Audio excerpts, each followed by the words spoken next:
जनता के प्रतिनिधि है, हम यहाँ पर उनकी आवाज लेकर आते हैं, हम कुछ सीखने आते हैं, हम नए सांसद हैं। मैं एक नई सांसद हूँ, मुझे दूसरों का नहीं पता उनका कैसा अनुभव रहा।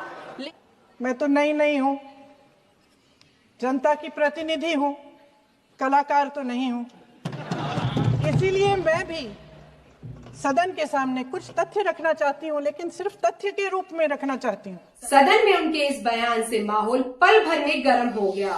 वंदे मातरम पर बहस क्यों, ये तो देश की आत्मा में बसता है। साथ ही उन्होंने कहा कि राष्ट्रगीत उस भावना का प्रतीक है जिसने गुलामी में सोए भारत को जगाया था, और सवाल उठाया कि वंदे मातरम पर बहस क्यों, क्योंकि बंगाल में चुनाव आ रहा है या फिर आजादी की लड़ाई लड़ने वालों पर नए आरोप लगाने हैं। हमारा राष्ट्रगीत है, इस पर क्या बहस हो सकती है? हम ये बहस यहाँ आज 2 वजहों से कर रहे हैं। पहला कि बंगाल का चुनाव आ रहा है, हमारे प्रधानमंत्री अपनी भूमिका निभाना चाहते हैं उसमें। दूसरी वजह ये है, ये मकसद है, पुरानी मकसद इनकी अध्यक्ष महोदय, कि जिन्होंने स्वतंत्रता की लड़ाई लड़ी, जिन्होंने देश के लिए बड़ी बड़ी कुर्बानियां दी, उन पर सरकार नए आरोप लादने का मौका चाहती है।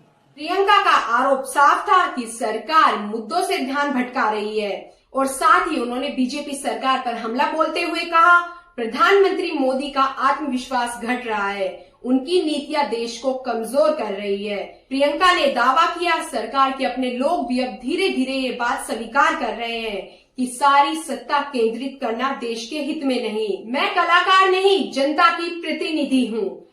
मैं तो नई नहीं हूँ, जनता की प्रतिनिधि हूँ, कलाकार तो नहीं हूँ। पीएम मोदी पर कटाक्ष करते हुए प्रियंका गांधी बोली, मोदी जी भाषण अच्छा देते हैं लेकिन तथ्यों में कमजोर पड़ जाते हैं। मैं नई हूँ, कलाकार नहीं हूँ, इसलिए कुछ तथ्य रखना चाहती हूँ। सर, भाषण बहुत अच्छा देते हैं लेकिन तथ्यों के मामले में कमजोर पड़ जाते हैं। इसमें भी एक कला होती है। कुल मिलाकर लोकसभा में प्रियंका गांधी का आज का भाषण सीधा, तेज और सियासी मुकाबले की खुली चुनौती जैसा था।